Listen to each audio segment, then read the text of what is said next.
There you go. Good evening, everybody, and a warm welcome to the first webinar that kickstarts the Women's Week celebrations at EHAC. I would like to wish all the remarkable ladies out there a very happy International Women's Day today. March 8th is observed globally as Women's Day, and according to me, an additional day of celebration or of celebrating women, where we bring forth the social, economic, and cultural achievements of women today. This day also marks a call to action for accelerating gender parity. The theme for this year is Choose to Challenge.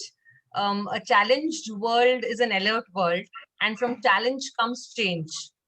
So all this week, from the 8th to the 14th of March, we are running a She Rocks campaign on our website. We have interviewed 9 women in health, and we are bringing out their stories, as all of us need sheroes in our lives. So the topic for our panel discussion today is Health for All, Women Leaders Serving the Last Mile. The Indian health system faces shortages of women doctors and health staff in rural settings, which are often considered challenging or remote posts. But there are many women who have chosen this path of providing care to the last mile and are successful at what they do and are deeply satisfied. Here, I would like to directly quote one of the doctors whom we interviewed very recently. Her name is Dr. Savitri Devi, and she's working in Balod in Chhattisgarh. And what she told us was, your small presence can make a big difference, and that is something that kind of stayed with all of us. I mean, at least the people who interviewed her. So, with that, I would like to also mention that this webinar today will be conducted in English and Hindi. And our moderator for the evening is Dr. Sanjana Mohan, who is a pediatrician and public health professional. She's the director at Basic Healthcare Services, which is an organization providing high quality, low cost primary healthcare to the underserved communities in southern Rajasthan. Her experience spans 20 plus years and includes coordinating the first research study in India on community-based management of severely malnourished children. She's an MD in pediatrics from the University of Rajasthan and has studied epidemiology from the University of London. Welcome, Dr. Sanjana. And I will now throw the floor open to you, and you can introduce the panel and take it forward. And just one quick thing. This discussion will go on for about 45 minutes, and there will be a 10-minute window after that where we will take question and answers. So please put up whatever questions you need to ask the panel in the question and answer box. Thank you. Thanks, Hernaz. And you've given a very good start with the statement that a small presence can make a big difference. I think today and now it's a bright moment in an otherwise very gloomy environment with the shadow of COVID over all of us. One thing what the pandemic has reminded us is how important it is to have healthcare available close to where one lives, which is about access to healthcare. And what we've also seen during the pandemic is how it has affected differently people, the poor, the marginalized, as compared to those who are better off. And as you said, Anas, we celebrate this special day today with doctors and nurses who are serving in very far off areas and who have made quality healthcare available and possible for men, women, and children who would have otherwise got left out totally. And it is my pleasure to introduce the panelists. We have Dr. Aishwarya, who comes from Sholapur in Maharashtra, and she's a gynecologist. She has studied in Pune and has worked in tribal areas, first in Gadchiroli, and for the last 4 years, she's in deep tribal areas in Chhattisgarh in Kondagaon. And in addition to being a gynecologist, she also is a writer and has written about her experiences on working with tribal communities, and her book has also received an award from the Maharashtra state government. We have Chandrabhanu Soni, who comes from Sabla, which is a small town in Dungarpur district. Chandrabhanu, or Bhanu as we call her, she is an ANM with over 7 years of experience, and she works with ANMs and ASHAs in tribal areas in Dungarpur, in the PHC Nithawa, which Basic Healthcare Service runs in partnership with the state government. Jyotirmayi is a nurse, midwife. She has done BSc in nursing, and she works in the district hospital Rajana Sirsila in Telangana. She comes with an experience of 15 years, and she has played a big role in introducing safe and normal birthing and especially respectful maternity care across district hospitals and community health centers. And in addition to being a midwife, she is also a trainer and a mentor of nurses in the state. And we have Dr. Vasundhara, who is a microbiologist by training, but at heart, she is a family physician. And she comes with 18 years of experience in the United States, where she has taught in the San Jose University, and she has worked as a clinical microbiologist at Stanford Healthcare. She's been associated with a number of organizations for several years, and these are organizations all working in tribal areas in different parts of the country, which includes BHS, and there is Jana Swasthya Sahyog, there is also Swaraj, among others. And at present, she is doing a travel fellowship, which is being organized by a group of organizations working in far-flung areas across the country. Welcome to all the panelists, and we look forward to learning about you and also learning from you about your amazing journey. I'll start with my first question to Aishwarya. So Aishwarya, your journey is very, very unique.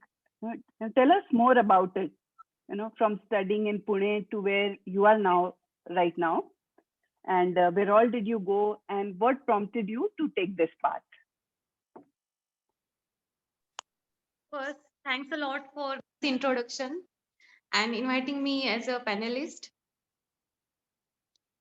I completed my MBBS in Vijay Medical College, Pune.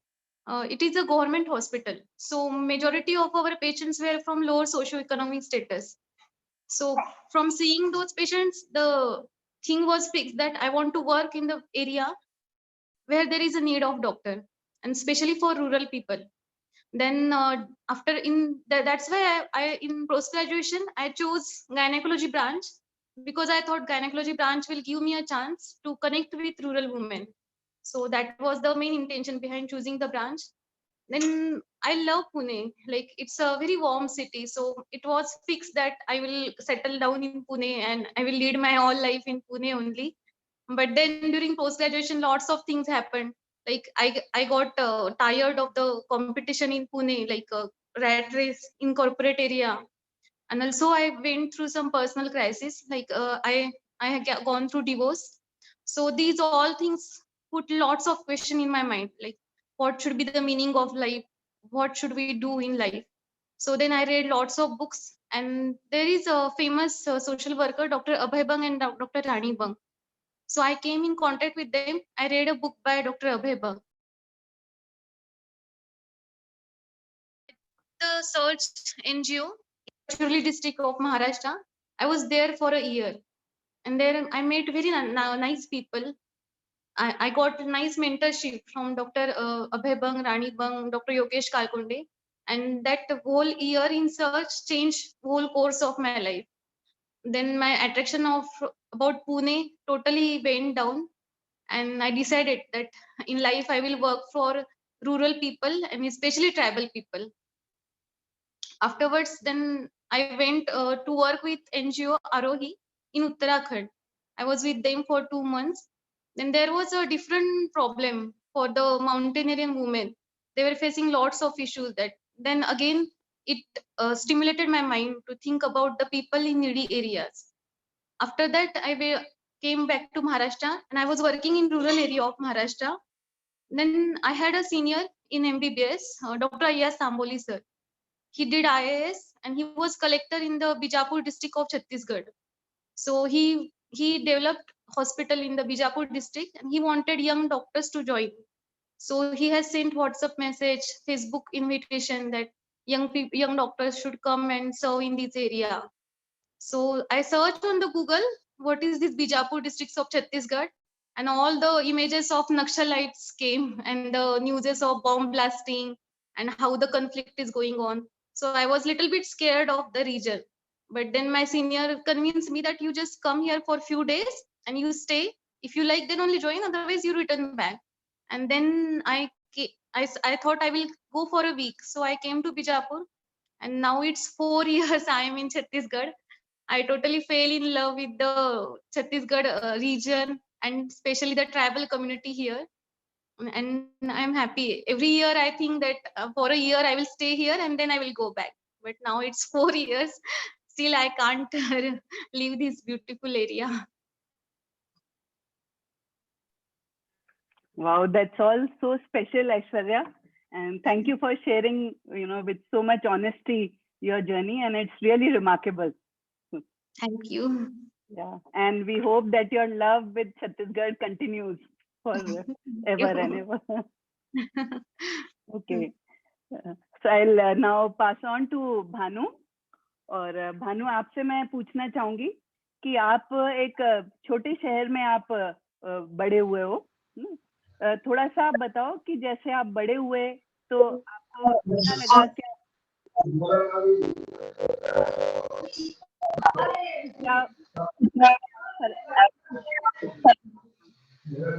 क्या फर्क लगा आपको व्यवहार में आपके प्रति, बजाय उसके जैसा कि किसी लड़के के प्रति होता होगा?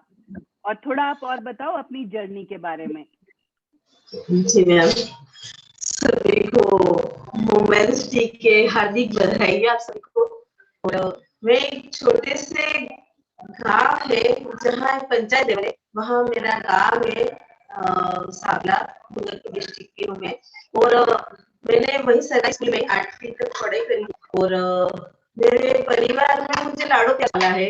और जहाँ मैं रहती हूँ वहाँ पे जैसे लड़कियों को ज्यादा उस टाइम पे पढ़ाया नहीं जाता था और लड़कों को पढ़ाया जाता था। मुझे आजादी नहीं थी कि मैं घर से बाहर कहीं निकलूं।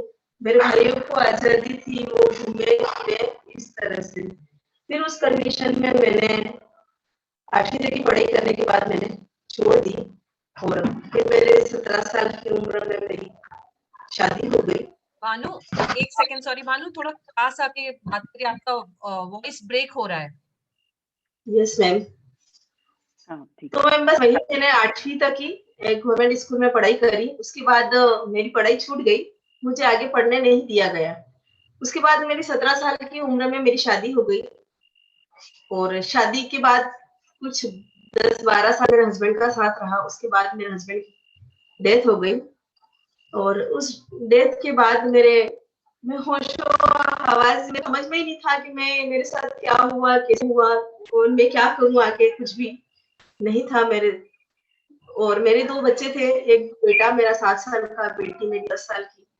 तो मेरे पेरेंट्स उस टाइम, मेरे भैया, मेरे पेरेंट्स ने मुझे सपोर्ट किया कि बेटा ऐसे करने से नहीं होगा, तेरे बच्चों के सामने तुझे देखना है और किसी भी करके तेरे को आगे बढ़ना है। फिर मैंने सोचा कि मेरे बच्चों का भविष्य क्या होगा, मुझे कुछ करना पड़ेगा और मैं कैसे करूंगी। मैंने, क्योंकि पढ़ाई तो मैंने 8वीं तक ही करी थी, उसके अलावा मैंने पढ़ाई नहीं करी थी। और पढ़ने के अलावा मेरे पास और कुछ था ही नहीं जो मैं कुछ करूं और अब बच्चे को आगे बढ़ाऊं। फिर मैंने 10th करी, 12th तक पढ़ाई करी, फिर मैंने NM किया। और NM करने के दौरान मेरा ब्रेस्ट कैंसर हुआ और उस बीमारी से भी मैंने लड़ी। और उस दौरान फिर ब्रेस्ट कैंसर को भी झेला मैंने, अपनी बीमारी को। और फिर मैंने NM करी। और NM कंप्लीट करने के बाद मैंने 2 साल यशोदा की पोस्ट किया, जो यशोदा एक माँ और बच्चे की केयर करना, उसमें मैंने 2 साल वहां जॉब करी। आसपुर CSC हमारे गांव के पास में, जहाँ पे CSC वहां पे। उसके बाद फिर मैंने BHS में PP मोड पे जो हमारी PSC है उसको मैंने एड देखा और मैंने उसमें अप्लाई किया और फिर मैं ज्वाइन किया। तब से मैं आज 5 साल और 6 महीने से मैं यहाँ PSC पे काम कर रही हूँ एज ए NM, LHD और जनरल जो भी काम आता है वो सारे।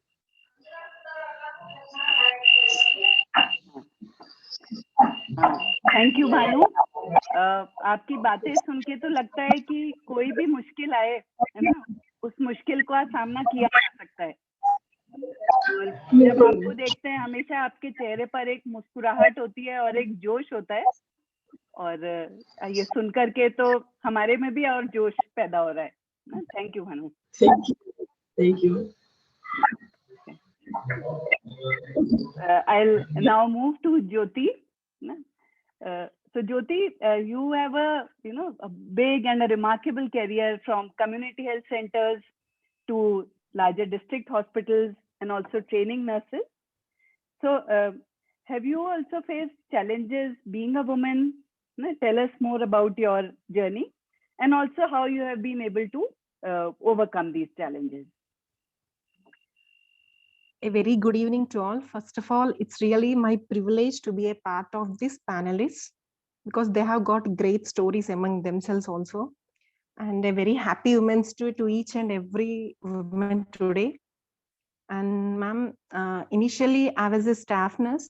I used to work in a PHC. My first posting was in a PHC where the availability of doctors round the clock is not possible over there.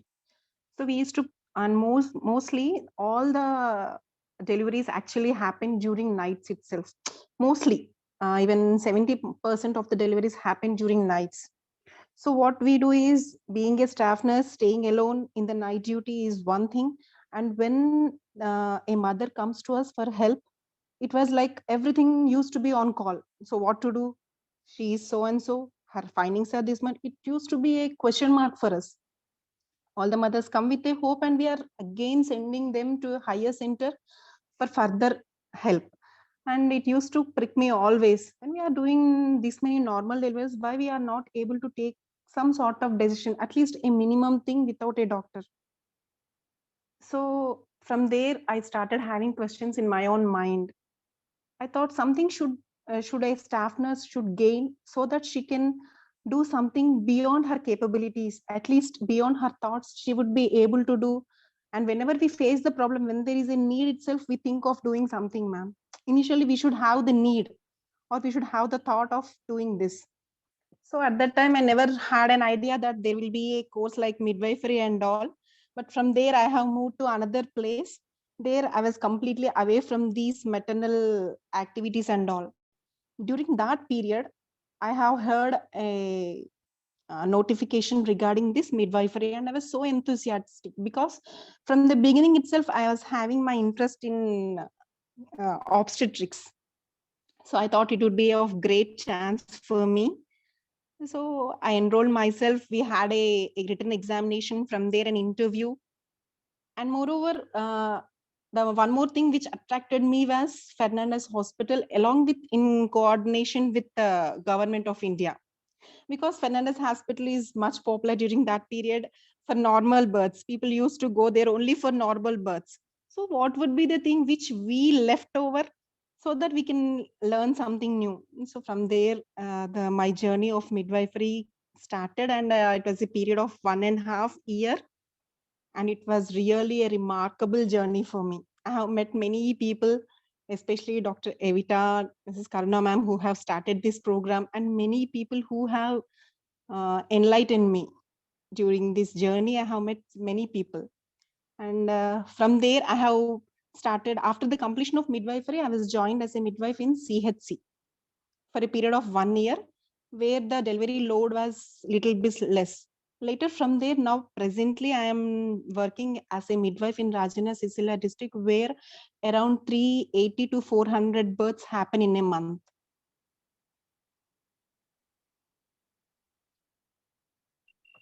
And it is really a privilege to be a midwife, man. Only the person who leads a life of a midwife, or who will be very much near to the mother, she and her mother only will understand the attachment they have.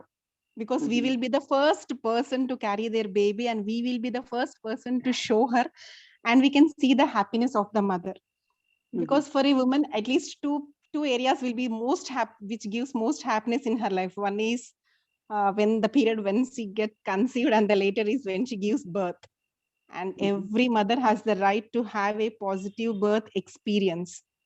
And we being midwives, it is our responsibility to give every mother a positive birth experience. Thank you, ma'am. Wow, that is so special, Jyoti. And Yes, in addition to the so much beauty about midwifery, it's also one of the most challenging aspects Yes. in health. You know, any delivery can go any way, but it requires, Anytime it you know, can turn to high risk. yes, that's wonderful. So Vasu, now over to you. So, you know, you are a microbiologist, and then you have so much interest towards primary healthcare. So what is it that keeps you drawing towards primary healthcare? So first of all, thanks to EHAC for having me over and for allowing me to share this platform with some remarkable women, after which my story is going to be very pale, but I'm going to try. So exposure to primary care, especially in the rural areas, I would say. I think it started from childhood, where I used to accompany my mother to the villages. She's a geographer, and to the villages of Gujarat. And then so that attachment started there maybe. And then I liked the preventive and social medicine subject, which not many people like in MBBS. And then I was fortunate to have friends, colleagues who started rural healthcare centers and primary care organizations in India. So there was constant reinforcement. Even after I went back to the US, I joined a volunteer organization called Association for India's Development, which does supports grassroots organizations in India, not just for health, but also education, livelihood, and agriculture. Even through that, I used to come and visit places in remote areas. So that never left me. And every time I was just convinced that the need is much more in these areas than people running towards tertiary and tertiary care or specialization. I have a habit of looking at it as an image. So now I look at it like this, like a triangle. Or if you look at the triangle like this or like this. So if this is the base is broader, closer to the ground, and more need is there for people to be on the ground than at the top. Then if you look at it like this, and if you have more people on the top here, this triangle is going to topple. So I just feel that we have to be here, we have to be the connectors. There's a big need, we have to connect people from the community to the tertiary care or secondary and tertiary care. We have to be the voice for people who cannot access and who get lost and intimidated going to the cities or to tertiary care. Similarly, the other way around, for continuity of care, it is important that once the people are sent back home, it is the person closer to them who's going to be continuing the care for them. So there are so many reasons for that primary care is the need of the hour. It was always, and just being a mere MBBS and then starting a practice is also not good. It's there is trivialization of health issues from the periphery. Actually, it is much more complex and it's much more challenging. So more energy and resources have to be directed towards that place. Yeah, and microbiology, the place where I was and the lab where I was, it is another planet, it's another world. And one must not really try to ape that in the situation here. So yeah, there were so many reasons to be closer to the people and primary care. I'm quite convinced. Thank you. Thank you, Vasu. And this is the first time I've heard the analogy of the triangle, and that is something to always remember. And you've raised some such important aspects, being the voice of the people, the continuity of care, and that it is not about trivializing of care, but it is such a challenging work. Thanks again. So we now move to the next step, where there are pictures which are telling stories. I think it is said that a picture tells 1,000 stories. So there are pictures from each of our panelists. So first, you see this woman in the center and you'll recognize her. Bhanu, थोड़ा इस तस्वीर की कहानी आप बताएं. इसमें खूब सारे लोग दिख रहे हैं, खुश भी दिख रहे हैं, आप भी खुश दिख रहे हो. ये हो क्या रहा है? मैम, ये उस टाइम की बात है जब 16-17 से भानु, प्लीज पास आके, भानु पास आइए, आपका बहुत कट रहा है आवाज. या तो फिर आप वीडियो ऑफ कर दीजिए, अगर आपका नेटवर्क खराब है तो वीडियो ऑफ कर दीजिए. जी मैम. तो मैम, ये 2017 की बात है मैम. हमारे पीएससी से 11 किलोमीटर एक गांव है खानन, जहाँ सब सेंटर भी है हमारा. तो वहाँ के एरिया की एक लड़की थी जो भानु, सॉरी, हाँ अनाज, नहीं सुनाई नहीं दे रहा है. हाँ, हेलो हेलो. हाँ, आपका बहुत कट रहा है आवाज. 1 minute ma'am. Should we go to the next and then come back to her until she solves it? Let's do that. Hello hello. हाँ भानु, अभी आपका फिर इसके बाद करते हैं. Okay ma'am.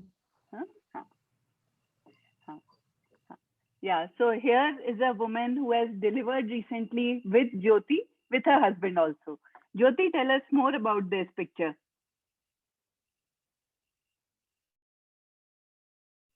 Sorry, Jyoti, you are on mute. Sorry. Actually, here we run midwife led care units. We see OP, ma'am, only low risk mothers. We attend only low risk mothers. And so she is one of my mother came into my OP. There she was very much frightened and she wanted only C-section. Because I think her marriage is a love marriage and no one in her family are there to support her. So she was very much scared and she wanted only C-section. So at that moment, I supported her. No, it's not like that. Let us give a trial for normal birth. And if and all there is a problem, doctors are 24/7 available here and you can go to C-section at any point of time. As you are a low risk mother, we give you this opportunity to have a normal birth. After giving continuous counseling to her, she was convinced some way. And one day after completion of my shift, I was just about to leave the hospital and I saw her in the labor room. So I just went and said hi to her. So she was telling that, yes, ma'am, I have come with pains. You said no. So I got the confidence. So I am here. So that day I have requested the duty staff nurse regarding this mother that I will attend this mother. I would love to support this mother. So she said it is okay for her. Then I started counseling her. So her mother-in-law was with her. I asked her to get some water and I just asked her, whom do you want to be with you during your labor? So when I asked her, she was just looking, ma'am, I don't have my mother here to support me. Then I said, no problem. If you are happy to have your husband as a birth companion, then also it is okay. I will allow her. Ma'am, you are joking. I said, no, not at all. I really want you to be happy. I just want a companion with you, along with me to support, so that you will be happy. Then she said, really, ma'am, if it is really okay, I would really love to have my husband beside me. Then I asked her husband to come in. He said, no, I am not going to come inside because I'm very much scared to see my wife in pain. I said, no, just you come inside, you just be with her. So I will help you, don't worry, I am there. Only with 3 were there in the labor room, ma'am. So I just helped, even her husband also helped her in exercising. They both squatting, lunges, everything was done along with him. Only we 3 were there in the labor room, none other than us 3. So after some time, she gave birth to a male baby. And that was really a moment of joy because both were having tears in their eyes. Because one of the description for happiness is to have both tears and smile at the same time. So that was really a precious moment for a couple to have to welcome their baby at a time. They can see the baby at a site. So he was so happy, and even he was crying like anything. I said, why are you crying, ma'am? I don't know this much of pain a woman takes to give birth to a baby. I have just seen now. This is the first time for me. I will never forget in my life. So that was their experience, and she was so happy. Even now, she is in contact with me. They often come to OP just to show me their baby, and they are very much happy. I was really blessed to give them a very special positive birth experience. And after a week, I have met this guy also personally, and even he said that, ma'am, thank you for giving me this opportunity. From today onwards, from that day onwards, my total life, my insight towards a woman has changed. Thank you for changing me a lot. So every man, there is no need of gender discriminity for birth companion also, because they are, when someone says that the marriage is a two person with a single soul, then how come this gender discrimination comes? I just don't know. And we should gradually reduce this. And now in our Rajana Sirsila, and many of the midwives over Telangana are changing this, and we are allowing husbands as birth companions, because it is a together journey, ma'am. They should, it would really, we would love to see those husbands also, because they encourage the mothers, and to have husband, it is a privilege for them also. And to see them happy, to give a good positive birth experience is our pleasure, being a midwife. Wow. Thank you, ma'am. Thank you, Jyoti. That's such a special story. And, I think many of us listening to you are now just waiting to, start working more and more on introducing respectful maternal care across wherever we are.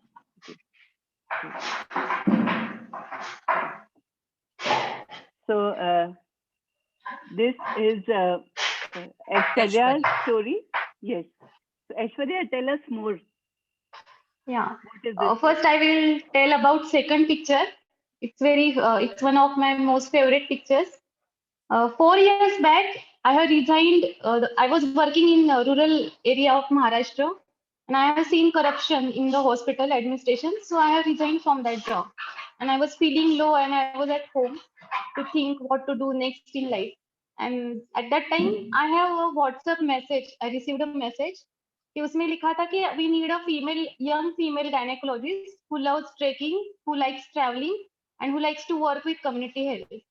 So it was like dream message for me. So I responded to that message positively, and it was from a NGO Arohi from Uttarakhand. That NGO works with in the Kumaon region of Uttarakhand. It's nearby Nainital. So I went there. It was two months project. The responsibility was to train the local dais about the complications of normal delivery. That area of Uttarakhand, it is mainly big mountains, and there are the hospitals available there are totally empty, and no doctors, no staff nurses, nobody there, and all the responsibility of deliveries is carried out by these dais.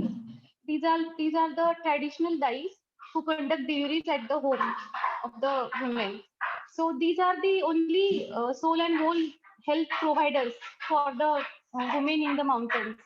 So I love such kind of health workers. So I'd like to work with them. So we had training sessions for a month and two for these women. So it was a very learning experience for me, because these women were in their 60s, 70s, and they were very experienced women.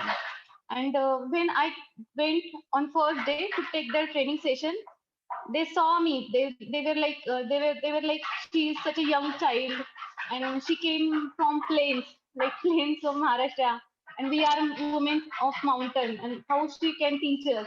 It was very big challenge for me how to break that ice and connect with them and tell them about complications of delivery. So it was very beautiful experience. So we designed different practical sessions, hands-on sessions for them to attract their attention. Sometimes they used to sleep in between the sessions because they were tired and they're coming from home right after doing work. So used to ask them to sing the Pahadi songs. So that was a very beautiful learning experience for me too. I enjoyed those 2 months. So that is that photo where I'm showing them, demonstrating them the postpartum hemorrhage, how the bleeding after delivery take away the lives of women. In Uttarakhand, this is the major cause of death of women. From DICE, they shared the different stories with me. So the maternal mortality rate in Uttarakhand is very high. The first picture is from Chhattisgarh. Here it is a different terrain. There are less hills, but more of rivers. And there are two things. One is geographically, Chhattisgarh terrain is very difficult. The villages are difficult to reach. And second thing, this area, the southern part of Chhattisgarh is affected by the conflict. It's because of Naxals, the roads can't be built, bridges can't be built. So when a woman from the interior village has to reach the health service, she has to cross river, she has to walk the many kilometers distance through forest. Then she can reach the main road. And then from main road, she can take vehicle and reach the our hospital. So these women have to travel lot distance to reach to me. When I used to sit in OPD, and when these women come to me, I used to ask them how you came. Then they used to tell me ki we walked 10 kilometer, 15 kilometer, and those pregnant women used to walk under the hot sun. So it was a very overwhelming experience for me. And then there is a belief in black faith. Then there is extreme malnutrition, anemia, malaria. And then there is a lack of basic health infrastructure, lack of doctors, lack of nurses in these areas. So these are lots of challenges to work in southern part of Chhattisgarh. And I love these tribal women. They are so much strong and they're independent and they're very, they present themselves with dignity. So they are like my family now. And it's very satisfying experience to work for them.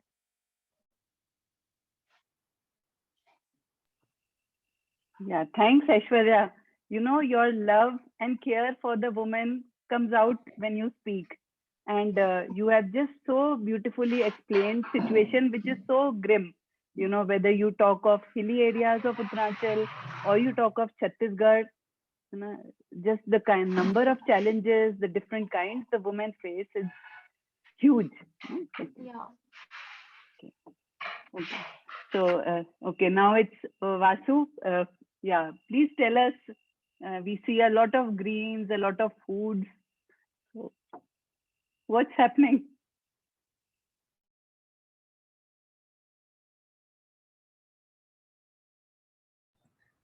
Okay, can you hear me now? Yes. Okay. Okay, so this is a surprise that I would have to talk on this. So while there is tremendous food insecurity in quality and quantity, the other thing is that we are really losing our local foods. And it's like if monotonization was a word, then everywhere you find the same bindi, brinjal, batata, and band gobi everywhere, while we really have a very rich local food source and vegetables and cereals and pulses. So wherever I go, it's become a habit. Like a goat, I forage, I look around and see, is there anything edible around here? And then I ask the locals or some older people, do you eat this? Can we eat this? Can you eat this? And then I try to cook it myself and taste it myself like shabari and see if it is edible. And then I try to tell the patients that you should include all these things in your diet, because we have deficiency in diet. Of course, we have many ways, many types of deficiencies, but we are also losing out on all these wonderful things that we already have. Also, I always feel, why should diet only be prescribed in the cities? We have a dietitian, a nutritionist, and all that. Why not for other people? And why should we wait for all these things to come in the supermarket shelves at 5 times the cost? Like drumstick leaves are there, or rajgira is there, or ragi is there.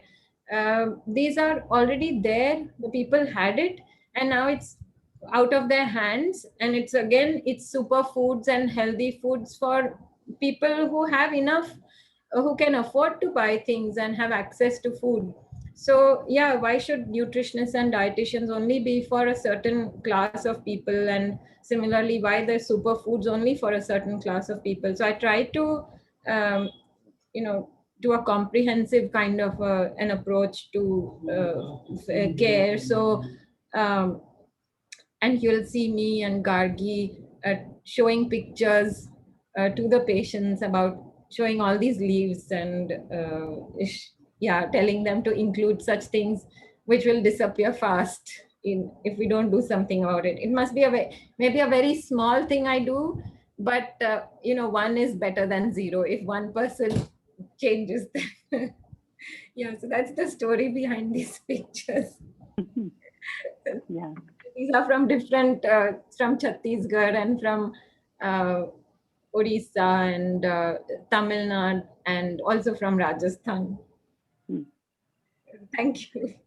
Thanks, Vasu. You have connected us to, so much of what is there around us, but we have probably become blind to it. But you've kind of helped take away the blindness a little. Okay. Now over to Bhanu. Yes, ma'am. Bhanu बताएं इस ma'am मेरी आवाज आ रही है ना? Hello ma'am, मेरी आवाज नहीं दे रही है ना? अब दे रही है। हाँ मैम, ये फोटो मेरे गांव से, मेरे पीएससी से 11 किलोमीटर दूर एक गांव है खानन।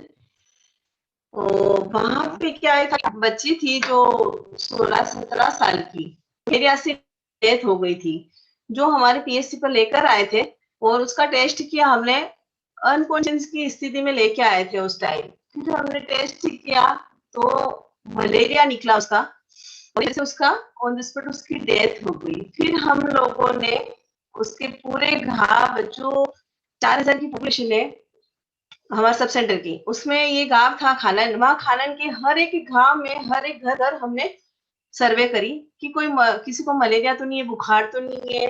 पूरा कैंपेन किया हमने, डोर टू डोर, एक एक घर हम घूमे, वहां पर पूछा कि भाई आपको कोई बुखार तो नहीं है, ठंड लग के बुखार तो नहीं आ रहा, आपके सिर तो नहीं दुख रहा। इस तरह से हमने हर जगह जो भी मिलता उससे बस यही बात की, आपकी बुखार तो नहीं है। फिर मैं वहीं से सर्वे करके आ रही थी, उस दौरान मुझे एक भीड़ इकट्ठी दिखी वहां रोड पर। मैंने सोचा ये इकट्ठी भीड़ एक साथ, मैंने कहा यहाँ क्या हो गया, कोई एक्सीडेंट हो गया या फिर क्या है। फिर मैं वहां खड़े होकर पूछा, मैंने कहा आप सब लोग यहाँ इकट्ठे क्या कर रहे हैं?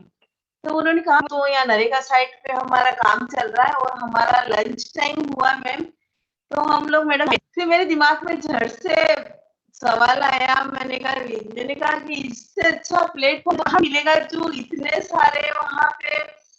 तो मैंने वहीं खड़े होके और मलेरिया के ऊपर काउंसलिंग शुरू कर दी। वहां काउंसलिंग शुरू कर दी, सबको समझाने लग गई, तो सब हंसने लगे, बोले कि मैंने कहा माथा दुखे किसी के हाथ में दुखे। तो इस तरह से काउंसलिंग, तो सब एक साथ हंसने लगे। मैम आपने तो यही सबको हमको पूरा पढ़ा दिया आपने, तो बहुत अच्छा लगा मुझे भी, और वहां सब लोग हंसने लग गए एक साथ ही। तो बोले कि मैडम आप तो कहीं भी जहाँ देखो वहां आप तो बोलना शुरू कर देते हो। तो मैंने कहा कि भाई इससे अच्छा प्लेटफॉर्म मुझे और कहाँ मिलेगा जो इतने सभी लोगों के बीच में। फिर हमने पूरा कैंपेन किया, हर एक गांव, जो मेरे निठावा पीएससी के क्षेत्र में 23 गांव, 23 गांव विलेज है, हमने एक एक गांव में पूरी सर्वे करी। और फिर हमने उस परिवार को भी समझाया कि भी आपने, उस बच्ची की डेथ हो गई, आप इतना लेट कैसे लेके आए? तो उन्होंने कहा कि मैडम हमने पहले ही बोले कि बाबूजी का है, हमारे यहाँ पे क्या है कि थोड़ा सा भोपा जी, झाड़ा फूक वगैरह वो सारा करवाने के बाद जब ज्यादा कंडीशन खराब होने के बाद वो पीएससी लेके आते हैं। तो हमने ये भी कहा कि आप कोई दिक्कत नहीं, आप झाड़ फूक भी करवाओ, हम मना नहीं कहते, बट एक बार आप पीएससी पे दिखाओ और पीएससी पे दिखाने के बाद आप झाड़ फूक करवाओ, उसको हम मना ही नहीं कहते। उस टाइम पे हमारे यहाँ पे जो नवरात्रि चलती है, तो नवरात्रि पे हर जगह पे जैसे मंदिर बने हुए छोटे छोटे, वहां वो भोपे है जिनको बाहर आता है, और वहां पे पब्लिक इकट्ठी होती है वो सारी। तो हमने वो हर एक जगह पता पड़ता है कि आज वहां पे भोपा जी बाहर आ रहे, तो हम लोग वहां पहुंच जाते थे और वहां जाके मलेरिया की काउंसलिंग शुरू कर देते थे। तो इस तरह से हमने हर जगह जा जाके और अपने पीएससी पे भी वो सारी उनको सेवाएं दी। तो आज मुझे नहीं लगता कि उसके बाद किसी की भी मलेरिया से किसी एक भी पेशेंट की डेथ हुई हो। और अब वो सामने से हमारा माथा दुख रहा है, हमको ठंड लग रही है, कहीं हमको मलेरिया तो नहीं है, बहन जी हमारा खून निकाल के टेस्ट कर लो आप। तो इस तरह से तो अब खुशी मिलती है वो सारी चीजें देख के कि हमने जो हमारी जो मेहनत है वो आज हमको देखने मिल रही है कि वास्तविक हमने जो मेहनत करी वो सही है। तो मैम बस यही बताना चाहूंगी इसके लिए। हाँ, थैंक यू भानु। वैसे बहुत हम लोग सोचते हैं कि गांव में लोग इतना आसानी से इलाज नहीं लेते, पर यहाँ आपने दिखाया कि जब खुद लोगों तक जाया जाए और उनको अच्छे से समझाया जाए तो बदलाव आ जाता है। बिल्कुल मैम। हाँ, thank you. I think we had thought of some more questions, but there doesn't look to be time, so we'll take questions from the audience. Okay. So first question from Swati is for Jyoti. Jyoti, what is your opinion on the biggest challenge for adoption to midwifery services, even though there is a low-cost solution, making it a perfect fit for the last mile healthcare? The biggest challenge for adoption to midwifery services. The first challenge regarding is one thing, ma'am, midwifery, the main responsibility and role of a midwife is to deal with low risk mothers. And whenever she finds a low risk mother turning to high risk, it is her duty to pick up and just refer to obstetrician and to work as a team along with the obstetrician. It's not that, yes, she has turned to high risk, she has to leave the mother to obstetrician itself. No, she has to deal with the mother in as a team with the obstetrician. So the biggest challenge is we need to work as a team. Obstetricians and midwives, whoever the team, all the labor room team should work as a team together in order to give a mother a safe birth experience.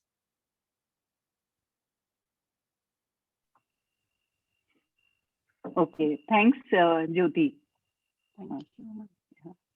So this question from the Vijay, what motivates and drives you to deliver in such adverse situations? Now, it is not directed to anyone in particular, so maybe I'll ask Jyoti again, because Aishwarya has shared about her motivation. So Jyoti, tell us about your motivation, more about your motivation. Actually, ma'am, whenever we see some people happy, it is a pleasure to see someone happy. But if we are the reason for someone's happiness, it is just a blessing. Actually, what I feel is, I feel very much happy whenever the mother comes to me and says that, ma'am, how are you? I'm fine. Sometimes I don't even remember them. I mean, we deal with many mothers, so sometimes, of course, we remember the situation, but exactly the face and all we don't remember. But they recollect, and when they tell us, it really feels as a blessing. And always it encourages and motivates me. Yes, I have to do much more in order to have this sort of experiences and this sort of things. I have to work hard. Thank you, Jyoti. Again, very special words, that if one is the reason for happiness. Yes, ma'am. Okay. So one more question. So what do you expect the society to do? So I'll ask this question to Bhanu. Bhanu, आप थोड़ा ये बताएंगे कि आपको क्या लगता है कि जो समाज है, समुदाय है, उनको क्या करना चाहिए जिससे कि आप ये जो इतना अच्छा आप काम कर रहे हो वो काम चलता रहे?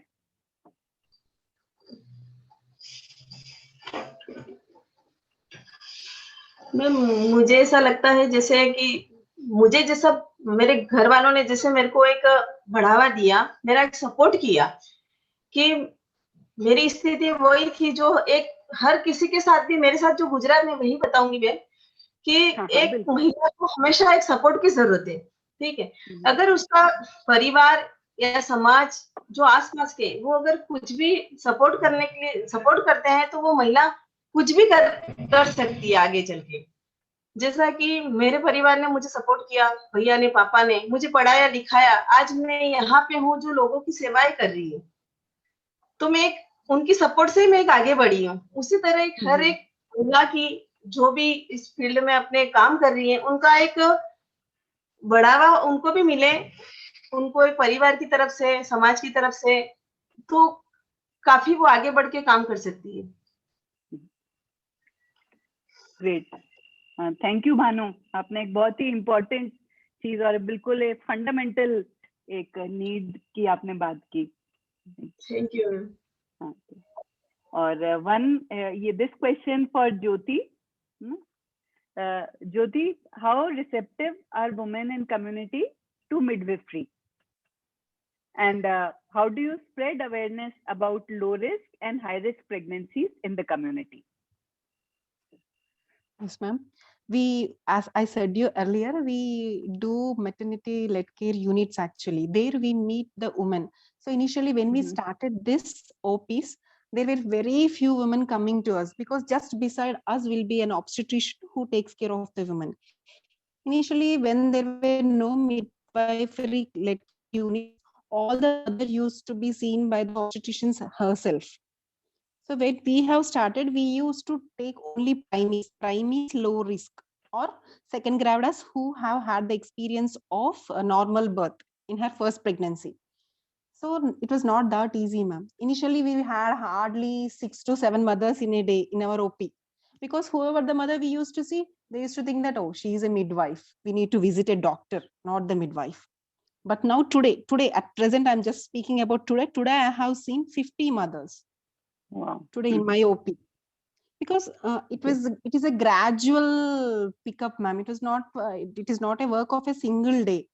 Gradually, mothers started believing us. First thing is always in a midwifery, the thing is respectful maternity care along with continuity of care. These things are very much important because mother needs to trust us. So that trust, when we started in our midwife-led care units, it just continued in the labor room. They used to see the same face when the mother has seen me in the OP and when she has seen me in the labor room, she will be getting that confidence on me. And initially, even obstetricians also, it was not that easy for them to accept us. Because even we can't blame them also, ma'am, because it is in our Telangana, this is our first batch actually. We are 30 members midwives in Telangana when we have released. So it took some time for obstetricians also to have trust on us. Whenever the mother has changed to high risk, we used to intimate, and even we used to shift the mother to OT. And we used to be there until the mother gets operated. Okay. Thank you, Jyoti. Have I finished the question? Yes. And low risk and high risk, man, we always try to give health education in the health education room itself, which is just beyond our OP. There we give the mother a confidence that we are there to anticipate if something is going to happen or whatever the silly thing, whatever the simple things we used to pick up and just give the mother a sort of trust on us. Okay. Whenever we have a doubt, we ourselves take the mother to obstetrician. Okay. Thank you, Jyoti. Thank you. So maybe one last question, Arnaz, can I ask quickly and then over to you? Yes, absolutely. Yeah. So this question for Aishwarya. So Aishwarya, in today's time, young doctors mostly want to be in cities, and working in places like where you are is not on their radar. Now, what advice would you like to give to young doctors who might be listening today? You know, that why should a doctor leave Pune or Jaipur or even Raipur and work in a place like Kondagaon? Yeah, I would really like to request young people, at least give few years of your life to the place to work in such difficult regions. First is society need you, your community need you. That's the major that's the major reason. But second, for ourselves also, it's very big learning experience. Like it's two ways. I always say it's a two-way story. It's not like that I am giving something to community. In return, I am also getting something from community. First, when working in Pune, I had a big team supporting me. There were seniors to help me, and there were all facilities available. Even if the patient comes from slum area, I had hospital services to provide her. But in places like southern part of Chhattisgarh, there is alone me, single me standing inside the operation theater. I have to take decision. I have to operate, and there are very limited resources. Sometimes blood also not available, and we have to do immediate surgery. So it's a great learning experience, how you will take a best decision for the mother and child in the adverse situation. And you have to be vigilant, you have to be alert fully, and you have to do your best. So professionally also, it made me more skillful. Like the conditions I have seen in books, I have seen here in tribal area. It's very rare conditions I have seen, I have handled, and it gave me a lots of confidence. And second, also the love from community.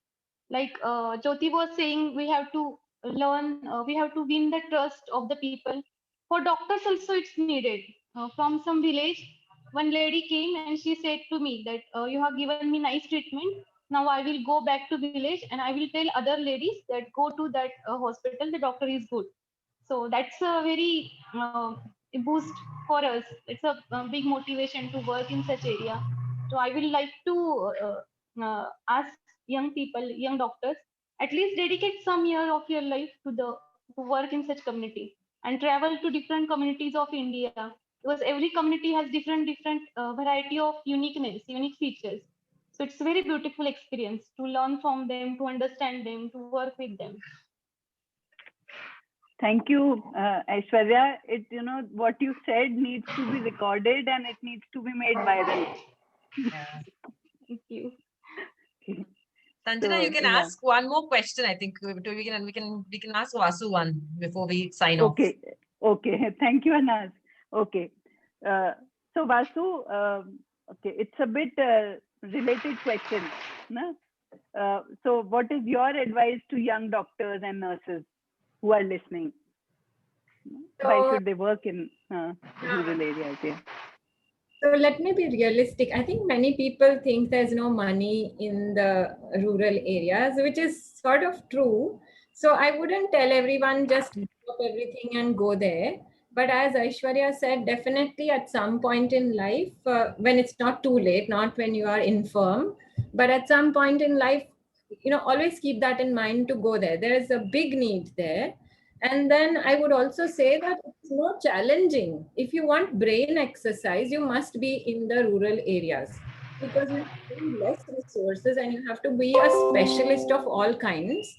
And you have to know to what extent you can do something, even refer to a specialist if need be.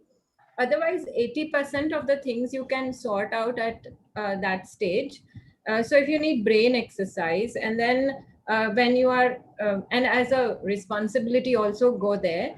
And then I always think that, we are not just breathing any good air or eating great in the cities, and the good sceneries are fast disappearing. So go and enjoy the rural areas also. And because whenever I send pictures to my friends, they say, that's why you go there. You're always in some resort kind of a place. And now we know why you run away to such places. So it's not all that terrible, or boondocks, or, shacks that we are living in. It's very hospitable. And the final, I think, very important thing I feel, humans need interaction, social interaction, and we need warmth and love. I think the best place to practice that and experience that is in remote areas, which is again, less in other parts. So yeah, I could cite many reasons, but yeah, these are some things why one should consider. And need is definitely there, will always be there. Yeah. So. Thank you, Vasu. All the kind of practical reasons, you've put them together and shared so nicely. Good. Yeah. Thank you. Thank you. Dr. Sanjana, you can just sum up. Okay. Yeah. So Actually, I am, quite at a loss for words, and I am really overwhelmed. The preparations for this session, they started about 2 weeks ago, and with inputs from Arnaz, from Dr. Evita, from Dr. Jalali, and all that, helped us bring, and Arnaz's, constant efforts, and, Arnaz's energy, if I may say, so to get this together. But, so much has come, and such, wonderful thoughts coming straight from the heart, the panelists own their internal motivations, their journeys, the different aspects of the work. I think it will take me more time to absorb it all, but it's been, wonderful, wonderful 1 hour.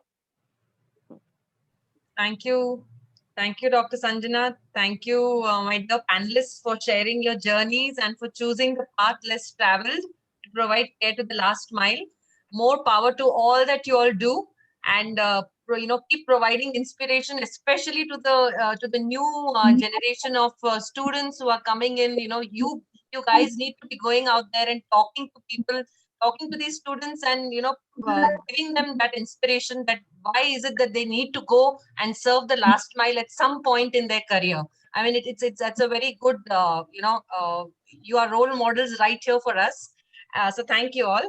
And Dr. Sanjana, thank you so much. You've been my go-to person the last two weeks, and we have really worked very well.